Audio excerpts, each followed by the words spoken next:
Research suggests that atheists actually have a lower rate of divorce than born-again Christians. In fact, there were two different studies done by the Barna Research Group. The first study took place a decade ago, and people were very, very skeptical about the methodology of that study. And they said, no, come on, there's no way that that's true. I mean, a family that prays together stays together. That's a common phrase that you hear in churches. I love that people were like, people who believe in a virgin birth and a guy walking on water were skeptical of a study. Okay. So the group actually did the study again back in 2008, and the findings are really fascinating. They found that when it comes to atheists, about 30% of them have said that they've divorced, and only 32% of born-again Christians. So, of course, I mean, that is a tiny difference between the two. But one thing that I do want to point out is oftentimes people will make the argument, religious people will make the argument, that if you're atheist, you lack morality because you don't believe in the morals that religion teaches you, right? Because if religion doesn't teach you morals, you're just going to be a bad person for the hell of it.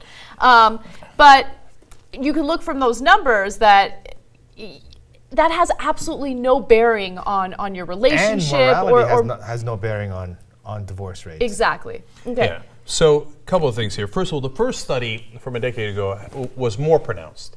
And Baptists and born-again Christians rated at the very bottom. They got divorced the most. And then you had more, what do they call them, mainline? Liberal. They had liberal Christians. Right. Yes. And they had a lower rate of divorce. Right. And then finally, the lowest rate of divorce was atheists. So this one, it's a little closer. It's 32-30 between the atheists and the Baptists. But I'm surprised that it's not the bigger numbers that we saw in the first study.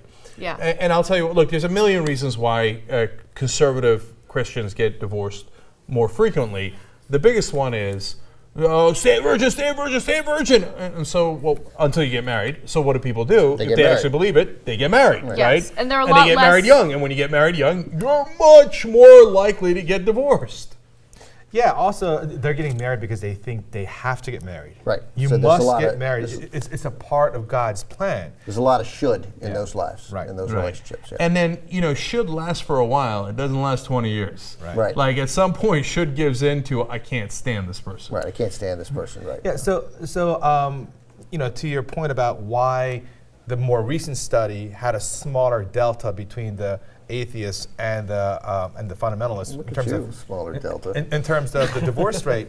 Well, I think it's pretty obvious. It's just that marriage rates have just gone down altogether. So even among the fundamentalists, they don't get married as much. So the ones who do get married are more likely to stay married because it was a choice for them. Whereas earlier they had to get married. I mean, if you didn't get married, you were either gay or you were a crazy person. Yeah, so that's a fascinating development among evangelical Christians. They're still getting told the propaganda of don't have sex until you get married.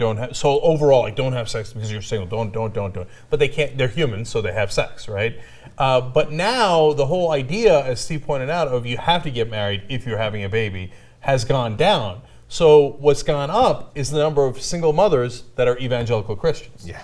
So more so than the other religious categories. So if you're a fundamentalist Christian, you're actually more likely to be a single mother. Yeah, but mostly what this tells me is that, like smoking weed and committing a crime, there's no correlation between your likelihood to get divorced and what your religious faith is or how deeply you believe it. People get divorced because marriages don't work, and the overriding factors in that far outweigh whether you consider yourself an evangelical Christian or whether you consider yourself an atheist. I think it has a lot to do with the type of lifestyle your religion or lack of religion leads to. So if you are a fundamentalist, you're less likely to live in a household that's egalitarian, right? You're going to deal with a situation where there are very traditional roles, where the man goes and he's the breadwinner, but he doesn't really help with the household duties. The woman is supposed to be responsible for all of that. And that could cause some friction in the marriage. And another problem that usually comes up is when you're getting married younger, you're less likely to make a significant amount of money. So there'll be more arguments about money and that's a great point. And what you're gonna spend your funds on. So that there's a big issue with that. And also with atheists, as Steve mentioned, I mean, they see both marriage and divorce as a choice. So for a lot of atheists, they'll hold off on marriage. They would rather establish a career. They would rather explore and be in the dating pool for a while before they settle down with someone that they want to spend the rest of their life with. See if that's for them. Also, going back to your first point about, traditional gender roles for fundamentalists. Well, that doesn't work anymore in our today's economy. The woman has to work too. So in those families where just the guy is working, the woman stays home, well, a lot of times the guys, they don't make enough money, especially with our economy and less opportunities for poor people. So they have more strife, there's more pressure on that marriage. And they're working with so many different stress factors that is more likely, of course, to get divorced than an atheist couple that waited until their careers are established, both the man and the woman work, and they made a very voluntary, knowing, informed decision choice to get married. Of course. And poor people get divorced more statistically as well because there's more money pressure, and that puts so much more stress on the marriage. Yes. And look, then let me say as a last thing, something that's slightly controversial. Atheists have made a decision, most of the time, not every time, because you might have just simply been born into an atheist family. They've made an active, rational decision. So there is some likelihood that they act more rationally. Yeah, totally. I mean, look, first of all, it's unfair to just label that in Christian ones because we're really talking about, if you're going to make an irrational decision, we're talking about fundamentalist Christian who are making decisions based on, again, the word other people's advice to them, not in any way on what they believe. Yeah, and then you find the more mature, rational people, they're also going to work through their problems better. When they have a fight, they're going to know how to handle it, as opposed to just sort of drifting farther and farther apart and thinking their partner has been sort of, had their soul imbued with Satan.